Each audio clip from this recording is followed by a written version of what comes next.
Captain Jake Morrison stared at the empty screen in front of him.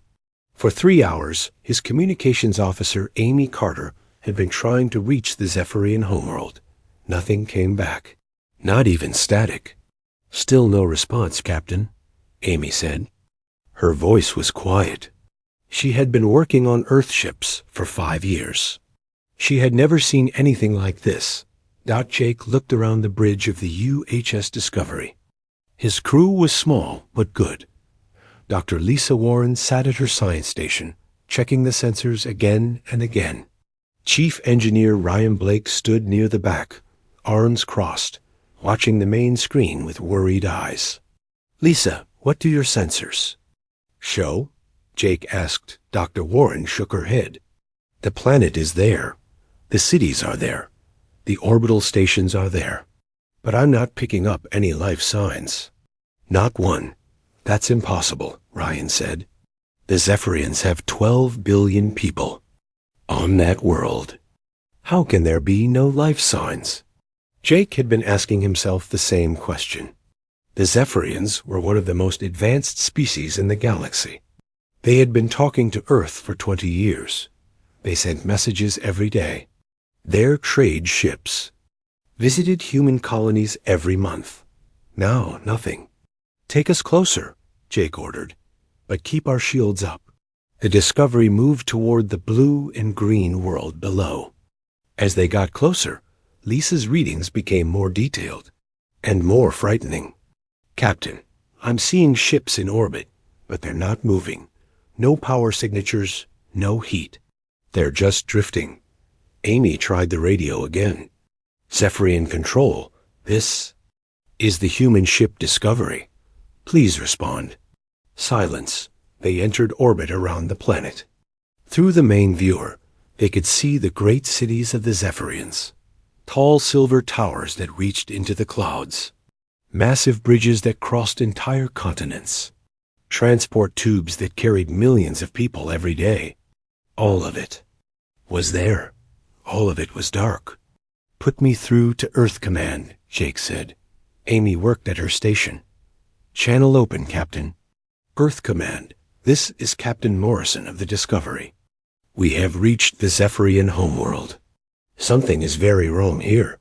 The response came back 20 minutes later. Admiral Peterson's voice was tense. "Discovery, explain your situation." Jake told him everything. The silence. The dark cities. The dead ships in orbit. When he finished, there was a long pause. "Discovery, you are ordered to investigate 2 more systems. The Krillian home system and the Neptari worlds. Report back in 48 hours. The channel closed." Jake looked at his crew. They all had the same expression on their faces. Fear. The Discovery jumped to hyperspace. The Krillian system was only 6 hours away. The Krillians were insect-like, creatures who lived underground. They had connected minds and could think as one huge group. They were peaceful but very private. They rarely talked to other species. When the Discovery arrived at the Krillian world, they found the same thing. No signals. No life signs. The planet was covered in huge tunnel systems that went deep into the ground. Normally, these tunnels would be full of heat from millions of Krillians working together. Now, the tunnels were cold. Ryan took a small shuttle down to the surface. He wore a full environmental suit and carried scanning equipment. What he found in the tunnels made him sick. Thousands of Krillians lay dead in their halls. Their bodies had not rotted. They had just stopped working, like machines that had been turned off. "Their DNA is broken," Lisa said when Ryan brought samples back to the ship. "It's like something took apart their genetic code piece by piece." The Neptari worlds were next. The Neptari lived in the oceans of 3 different planets. They were smart and friendly. They loved to share stories and songs with other species. Their underwater cities were famous throughout the galaxy for their beauty. All 3 Neptari worlds were silent. The great ocean cities were empty. Millions of Neptari floated dead in their crystal domes, their songs gone forever. Amy was crying at her station. She had friends among the Neptari.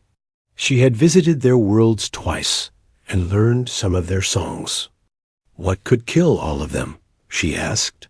3 different species on different worlds, all dead the same way. Before anyone could answer, the ship's communication system came alive. It was not a direct call to them. It was a broadcast on the emergency frequency that all ships monitored. This is Ambassador Kyle Henderson broadcasting from Nexus Prime. If anyone receives this message, please respond. The Galactic Council is in emergency session.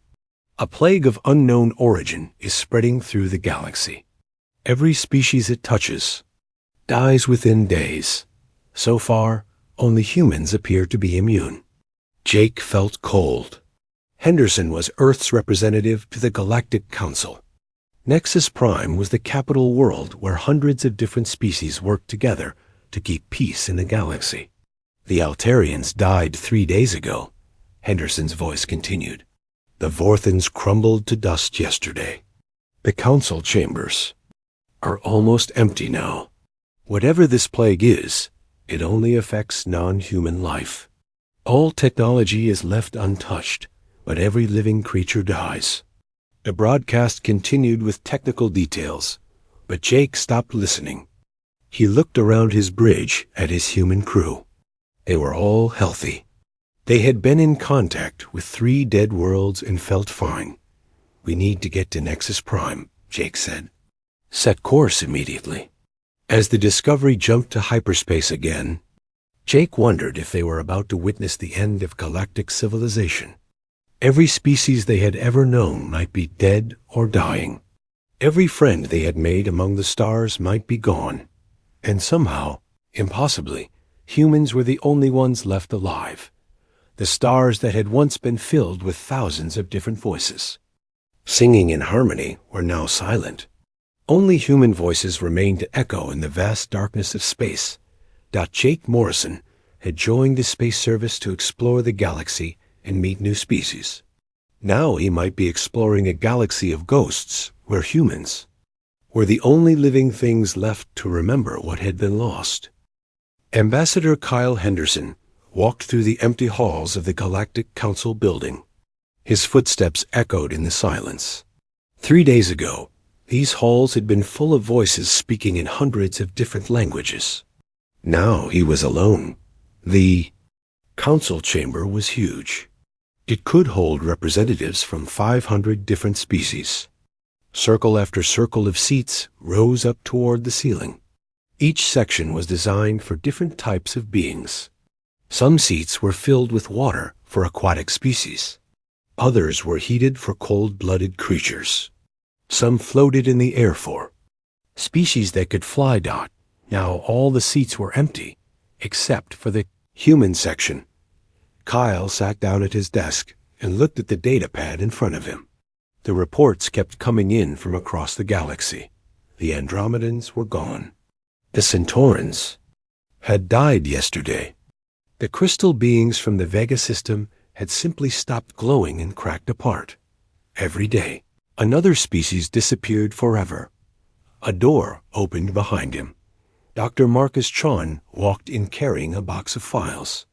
Marcus was a human scientist who had been working with the Council's research teams for 2 years. He was one of the smartest people Kyle had ever met. Any new reports? Marcus asked. Kyle nodded. The Stellar Federation sent their last message 6 hours ago. After that, nothing. That's 23 more worlds gone silent. Marcus set down his box and pulled out several thick folders. I've been going through the restricted archives. The ones that only council leaders could access before. I found something interesting. He opened the first folder and spread out several very old documents. The writing on them was not in any language Kyle recognized. These are copies of records from precursor ruins, Marcus said. The archaeologists found them 50 years ago, but never fully translated them. I've been working on it with the translation computers. Kyle looked at the strange symbols on the pages. The precursors were an ancient race that had lived in the galaxy millions of years ago. They had left behind huge ruins on many worlds, but no one had ever figured out what happened to them. What do they say? Kyle asked. Marcus pointed to a section he had marked with red ink. This part talks about something called the Great Silence. It describes a time when all the speaking ones became quiet, when the builders stopped building, and the singers stopped singing. Kyle felt cold. How long ago? According to the dating, about 50,000 years ago. But that's not the scary part. Marcus turned to another page. There are other records from different ruins on different worlds. They describe the same event happening again and again, every 50,000 years. Kyle stared at the documents. You're saying this has happened before? Multiple times. The galaxy fills up with intelligent life. They build civilizations. They explore space. They create art and music and technology. And then something kills them all. After a while, new species evolve, and the cycle starts again. Before Kyle could respond, his communication device beeped. It was an incoming message from space. Kyle activated the holographic display, and Captain Morrison's face appeared. Ambassador Henderson, we have some survivors, Morrison said. Kyle leaned forward. Survivors? What species? A Centauran named Veltar and an Andromedan called Zixka. But they're both dying. Dr. Warren thinks they might have a few more days at most. Bring them here immediately, Kyle said. Dr. Chun and I need to examine them. The transmission ended. Kyle looked at Marcus. Maybe these survivors can tell you as something useful. 2 days later, the Discovery arrived at Nexus Prime. Veltar and Zixka were brought to the Council's medical center. Both aliens were very weak, but they could still talk. Veltar was old even by Centauran standards. His skin was pale blue, and his forearms moved slowly. He had been an ambassador like Kyle, but he had served for much longer. I have worked with humans for 20 years, Veltar said in a weak voice. I lived on Earth for a time. I learned your languages and ate your food. Dr. Warren was scanning him with her medical equipment. His cellular structure is breaking down, but much more slowly than the others we found. Instead of dying in hours, he's lasted for days. Zixka was a young Andromedan. Her people were tall and thin with silver skin. She had been an engineer who worked on joint projects between her species and humans. I spent 3 years on human space stations, she said. I worked closely with human engineers every day. We shared meals and ideas. Marcus was taking notes on everything they said. Both of you had extended contact with humans. More than most members of your species. What does that mean? Kyle asked. Dr. Warren looked up from her scanners.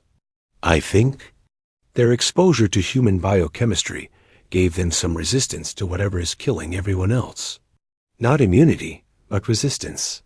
She showed them her readings. Look at this.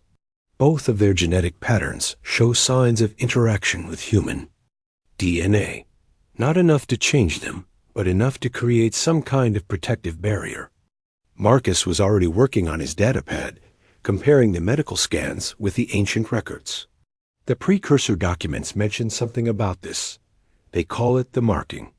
They say that advanced species develop certain genetic traits as they explore space and meet other races. What kind of traits? Kyle asked. Adaptations that help them survive in different environments. Changes that let them eat alien food, breathe different atmospheres, resist alien diseases. The more advanced a species becomes, the more of these markers they develop. Dr. Warren nodded. That makes sense. Species that travel between worlds would need to adapt to survive. But here's the problem, Marcus continued. According to these records, the thing that kills all the species specifically targets these genetic markers. The more advanced and spacefaring a species is, the more vulnerable they become. Kyle understood now. And humans are immune because we're too young. We haven't been traveling in space long enough to develop the markers. Exactly. We've only had interstellar flight for about 70 years. Most species had thousands of years to develop these adaptations. We're still basically the same as we were when we lived only on Earth. Veltar tried to sit up. Then you must be warned. The records we kept on Centauri Prime spoke of this as well. The young species always inherit the galaxy. But they do not stay young forever. What do you mean? Kyle asked. Zixka answered in a whisper. In time, humans will develop the same markers. You will become vulnerable too. The cycle will continue. Dr. Warren checked her scanners again. Both aliens were getting weaker. They might have only hours left. How long do we have? Marcus asked. Veltar's voice was barely audible. The ancient records say 500 years. Maybe less if you expand quickly into space. Kyle felt the weight of what they had learned. Humanity had inherited a galaxy, full of empty worlds and silent stars. But their inheritance came with a terrible price. In 500 years, humans would face the same fate as every other species, unless they could find a way to break the cycle. Outside the council chamber, the stars shone down on a galaxy that had once been full of life and laughter. Now only, human voices remained to ask the hard questions about survival, and Hope. Kyle looked at the ancient documents spread across the table.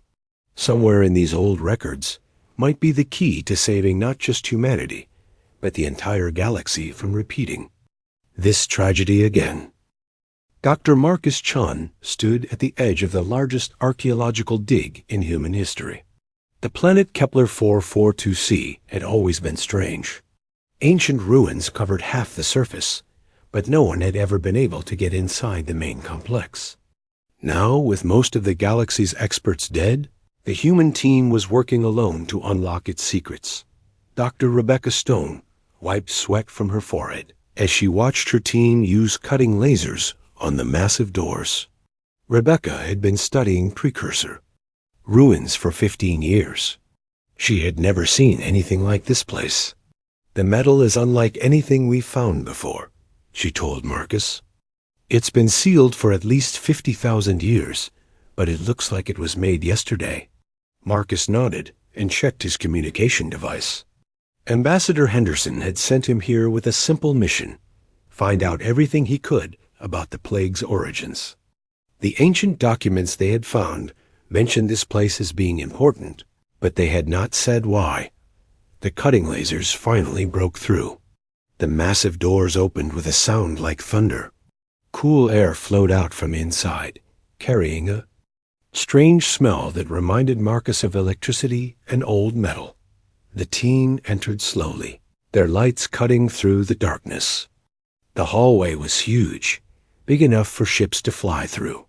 The walls were covered with symbols and pictures that seemed to move in the flickering light. Look at this, Rebecca said, pointing her light at the wall. These aren't just decorations. They're telling a story. Marcus moved closer. The pictures showed different types of alien creatures. Some he recognized from the council records. Others were completely unknown. All of them looked afraid. They walked deeper into the complex. The hallway led to a vast chamber filled with machines that hummed with power. Lights blinked on control panels that stretched up toward the ceiling. In the center of the room was a platform with a single chair. How is this place still running? Rebecca asked. There's no power source we can detect. Marcus approached one of the control panels. The symbols on it were similar to the ones they had found in the ancient documents, but more complex. As he got closer, the panel lit up brighter. Suddenly, the air above the platform began to glow. A three-dimensional image appeared, showing a creature that Marcus had never seen before. It was tall and thin, with too many arms and eyes that seemed to look in all directions at once. The image spoke in a voice that sounded like metal scraping against stone. Marcus's translation device worked frantically to convert the words into English. Greetings, inheritors. If you are viewing this recording, then another cycle has ended. We are the harvesters, and we created the system that has brought you here. Marcus felt cold. Rebecca grabbed his arm, her eyes wide with fear. The image continued. We discovered long ago that intelligent life always follows the same path. Species evolve, explore space, develop advanced technology, and then threaten the very fabric of reality itself. Left unchecked, they would destroy not just themselves, but everything that exists. The hologram showed pictures of different alien species. Marcus recognized some of them as races that had been extinct for millions of years, known only from fossil records. Our solution was the dissolution plague, a weapon that targets the genetic markers that develop in spacefaring species. Every 50,000 years, it activates automatically. It cleanses the galaxy of advanced life, allowing new species to evolve and begin the cycle again. Marcus was recording everything on his device. This information would change everything. Humans thought they knew about galactic history. The young species always survive, the harvester continued. They lack the genetic complexity that makes others vulnerable. But they do not remain young forever. As they spread across the stars and adapt to alien worlds, they develop the same markers that doomed their predecessors. The image changed to show a human figure. Marcus was shocked to see that the harvesters had somehow known about humanity. You are the current inheritors. Your species shows promise, but you will face the same choice we did. Accept your role as guardians of the cycle, or watch as your descendants repeat the mistakes of those who came before. The recording continued for another hour, explaining the technical details of how the plague worked. Marcus learned that it was not truly a disease at all, but a quantum weapon that existed in multiple dimensions at once. It could target specific genetic patterns from anywhere in the galaxy. Most frightening of all, the weapon was still active. It was waiting in hidden locations throughout the galaxy, ready to activate again when humanity developed the genetic markers that would make them vulnerable.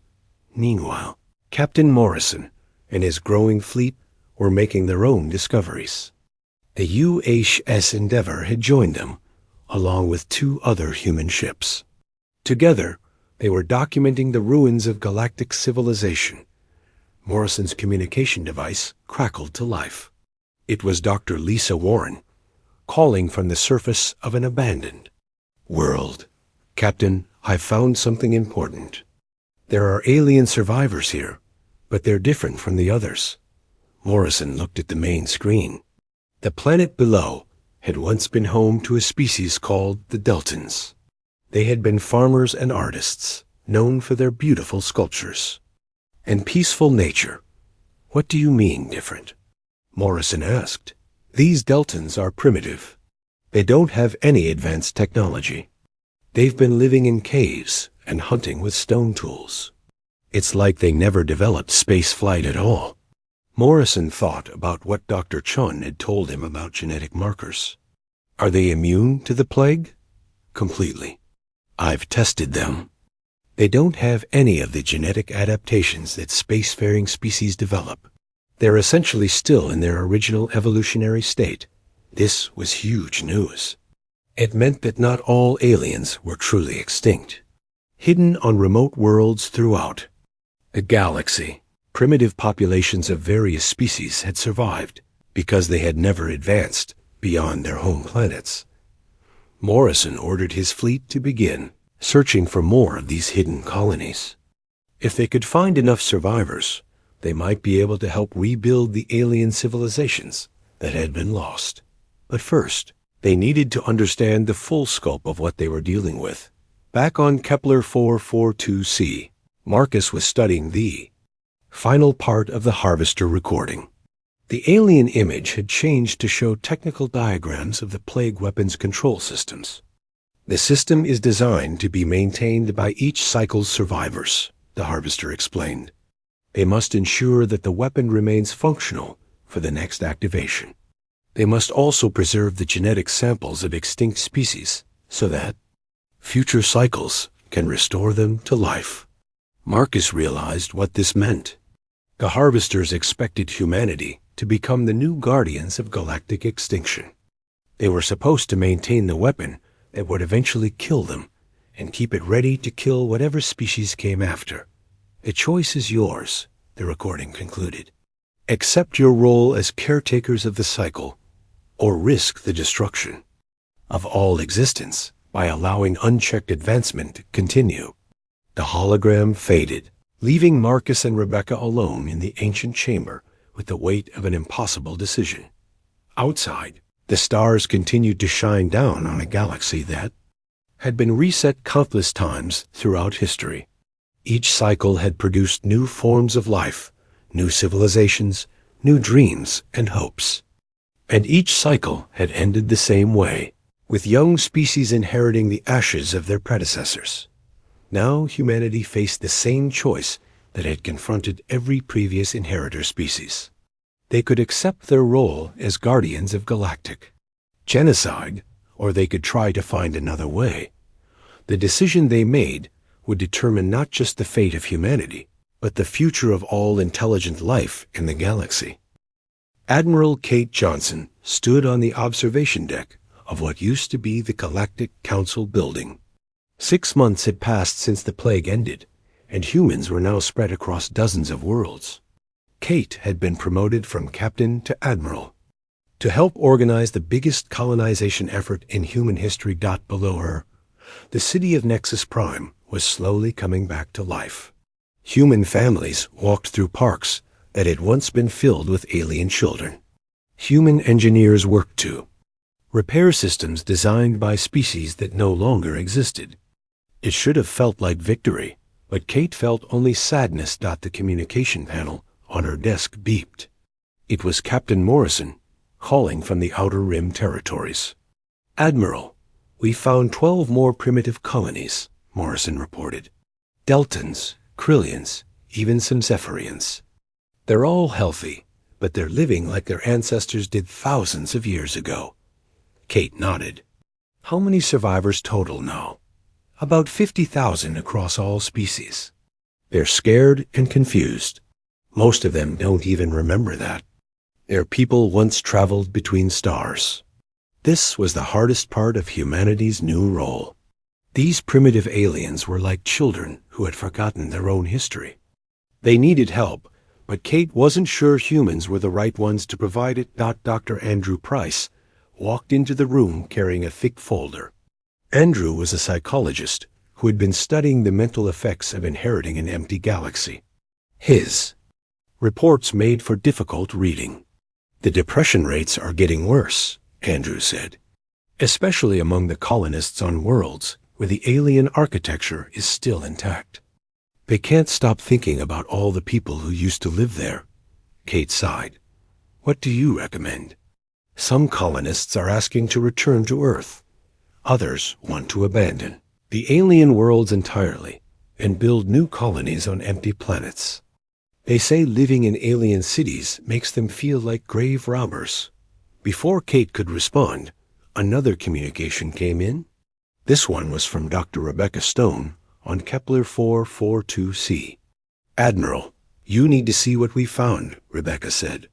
Her voice was shaking. "Dr. Chun has been working on the Harvester control systems. We've discovered something terrible." Kate activated the holographic display. Rebecca's image appeared, showing her standing in the ancient chamber they had discovered months ago. "The plague weapon isn't really turned off," Rebecca continued. "It's just dormant, and it's designed to activate again automatically." "When?" Kate asked. Dr. Marcus Chun appeared next to Rebecca. He looked like he hadn't slept in days. "Based on our current rate of genetic change, about 500 years. But that's not the worst part." Marcus activated his own display, showing complex genetic charts. The system is designed to speed up human evolution. Every world we colonize, every alien technology we use, every contact we have with the surviving primitive species, it all accelerates the development of the genetic markers that make us vulnerable. Kate felt cold. How much time do we really have? At our current expansion rate? Maybe 200 years? Less if we keep trying to help the alien survivors. The implications were staggering. Every good thing humanity tried to do, saving alien cultures, preserving alien knowledge, helping primitive survivors, brought them closer to their own extinction. Amy Carter, who had been promoted to communications director for the new human government, entered the room with more bad news. Admiral, we're getting reports from the outer colonies. Some of the primitive alien groups are starting to remember things. The older Deltans are talking about the time when their people flew between stars. The young ones are asking why they can't do the same now. Kate understood the problem immediately. If the primitive aliens began to advance again, they would develop the same genetic markers that had made their ancestors vulnerable. The plague system would detect this and activate. Early. There's more, Amy continued. Some human colonists are demanding that we prevent the aliens from advancing. They say it's too dangerous to let them develop technology again. And what do the other colonists say? Kate asked. They say we have no right to keep intelligent beings from growing and learning. They think we should help the aliens rebuild their civilizations. Kate looked at the data Marcus had shown her. Either choice led to the same result. Help the aliens advance and trigger the plague early. Keep them primitive and become the same kind of oppressive force the harvesters had. Captain Morrison's voice came through the communication system again. Admiral, I've been thinking about what Dr. Chon discovered. Maybe there's a third option. What do you mean? Kate asked. What if we don't have to maintain the system at all? What if we could destroy it instead? Marcus shook his head. We've been studying that possibility for months. The weapon is integrated into the galaxy's quantum structure. Destroying it wrong could tear apart space and time itself. But could it be done right? Morrison asked. There was a long pause. Marcus looked at Rebecca, then back at the screen. Theoretically, yes. But it would require perfect coordination across the entire galaxy. We'd need to disable quantum anchor points in at least 12 different star systems, simultaneously while overloading the main control system. What are the chances of success? Kate asked. I don't know. Maybe 50%, maybe less. Amy spoke up. What happens if we fail? Best case scenario, we trigger the plague early and kill everyone. Worst case, we collapse local space-time and destroy several star systems. Kate walked to the window and looked out at the city below. Human children were playing in alien parks. Human artists were creating new works inspired by alien architecture. Human scientists were learning from technologies they barely understood. In 200 years, all of this could be gone. Unless humanity made an impossible choice. There's something else we need to consider, Dr. Price said quietly. If we succeed in destroying the weapon, we'll be changing the fundamental nature of galactic evolution. For millions of years, this cycle has prevented any species from advancing too far. What if the harvesters were right? What if unlimited advancement really would destroy everything? Kate turned back to face the group. So our choices are, accept the role of galactic executioners, prevent all advancement to maintain the status quo, or risk destroying everything by trying to break the cycle. Those seem to be the options, Marcus confirmed. Morrison's voice came through the speakers again. Admiral, there's one more thing to consider. The primitive alien colonies are already starting to advance on their own. The young ones are curious about the ruins of their ancestors' civilizations. They're asking questions we can't avoid forever. Kate realized that time was running out. Soon, humanity would have to make a decision that would affect every intelligent being in the galaxy. "How long do we have to decide?" she asked. "The primitive colonies are advancing slowly," Morrison replied. "But some of the brighter individuals are already experimenting with basic technology. I'd say we have maybe 10 years before some of them start showing genetic changes." Kate looked around the room at her advisors. Each of them represented a different aspect of humanity's impossible situation. Marcus understood the science. Rebecca knew the history. Andrew grasped the psychological effects. Amy managed the communications. And Morrison saw the reality on the ground. "I want options," Kate said finally. "Full, detailed plans for all three. Approaches: help the aliens and face early extinction. Keep them primitive and become oppressors. Or try to destroy the system and risk everything." As the meeting ended and everyone left to work on their assignments, Kate remained at the window. The sun was setting over Nexus Prime, painting the alien architecture in shades of gold and red. Somewhere out there, primitive aliens were looking up at the same stars and wondering why their ancestors had stopped reaching for them. The weight of galactic inheritance pressed down on Kate's shoulders. Humanity had become the most powerful species in the galaxy by default, but power without wisdom was dangerous. The next decision they made would echo through history for millions of years. Outside, the stars continued their ancient dance, unaware that the beings below were planning either their salvation or their destruction. 3 years had passed since Admiral Kate Johnson first learned about the Harvester weapon. Now she stood in the command center of the largest space station humans had ever built. Around her, representatives from 20 human colonies worked. Alongside the brightest alien survivors they had found, the decision had been made 6 months ago. Humanity would attempt to destroy the Harvester system completely.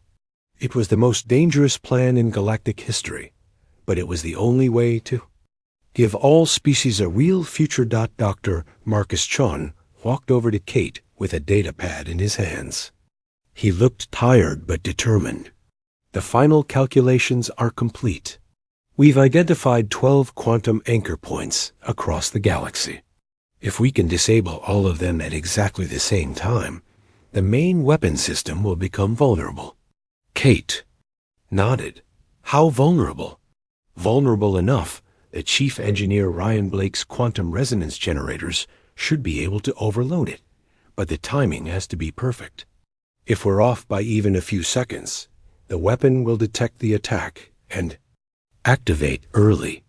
Captain Morrison appeared on the main communication screen. He was aboard the UHS Discovery, leading the largest human fleet ever assembled. 20 ships were spread across the galaxy, each one positioned near a quantum anchor point. "All ships. Report ready," Morrison said. "Captain Sullivan is in position at Anchor Point 7. Captain Garcia has his cargo ships loaded with the resonance generators. Dr. Hill's science. Vessels are monitoring space-time for any changes." Kate took a deep breath. They had spent 2 years building the equipment they needed, and another year getting it into position. There would be no second chance. "Dr. Warren, what's the status on the alien survivors?" Kate asked. Dr. Lisa Warren looked up from her science station. "Veltar is coordinating with the primitive colonies. They understand that today will determine whether their species have a future. The young Deltan engineer named Kix has been helping us fine-tune the quantum frequencies." It had taken months to explain the situation to the alien survivors. Many of them had trouble understanding that their ancestors had once traveled between stars. But they all understood that something terrible had killed their people, and that humans were trying to make sure it never happened again. The countdown began. Kate activated the galaxy-wide communication system. "All ships, this is Admiral Johnson. In 10 minutes, we will attempt to break a cycle that has dominated this galaxy for millions of years.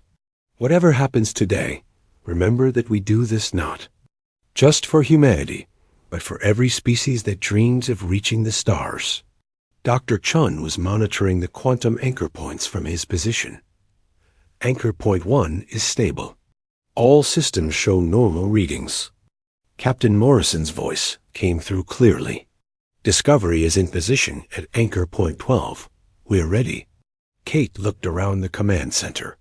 Human and alien faces watched the countdown timer together. Young Deltons worked beside human. Engineers. A Krillian survivor helped monitor the communication systems. Even some of the primitive Zephyrians had learned enough to assist with basic tasks.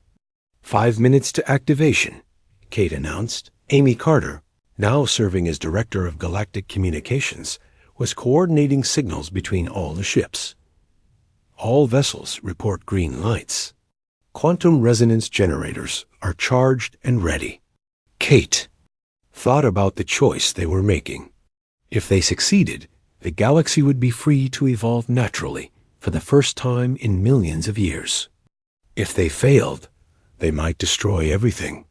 1 minute to activation. Dr. Chun's readings showed that the harvester system was still dormant. It had no idea what was about to happen. 30 seconds. Kate could hear her own heartbeat. Around her, everyone held their breath. 10 seconds.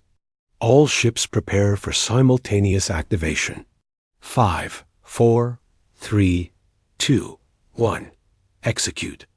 Across the galaxy, 12 human ships fired their quantum resonance generators at the same moment. The beams hit the anchor points exactly as planned. For a few seconds, nothing seemed to happen, and space itself began to shake. The anchor points are destabilizing, Dr. Chun reported. The weapon system is detecting the attack. On the main screen, they could see energy discharges lighting up distant star systems. The harvester weapon was trying to activate its defenses, but the simultaneous attack had confused its control systems. Now, Ryan, Kate ordered Chief Engineer Blake, stationed near the main harvester complex on Kepler 442c, activated the largest quantum resonance generator ever built. The beam struck the ancient control center with enough energy to power a small star. The results were immediate and terrifying. The planet's surface cracked as massive energy discharges erupted from underground. The sky filled with colors that had no names. Reality itself seemed to bend and twist around the impact point. The main system is overloading, Dr. Chun shouted over the alarms. But it's fighting back. The quantum structure is becoming unstable. Captain Morrison's voice cut through the chaos. We're seeing space-time distortions near anchor point 12. It looks like the weapon is trying to trigger early activation. Kate made a split-second decision. All ships, increase power to maximum. We have to overwhelm the system before it can recover. 20 human ships pushed their quantum generators beyond safe limits. Several of the devices began to overheat, but they held together long enough to complete their mission. On Kepler 442c, the ancient harvester complex finally surrendered. The quantum weapon that had reset galactic civilization for millions of years collapsed in on itself, taking its terrible purpose with it. But the destruction of such a powerful system sent shockwaves. Through space-time itself, Dr. Hill's science vessels detected something unexpected. Admiral, the quantum shockwave is having an unusual effect, Dr. Hill reported. It's reversing some of the plague's genetic damage.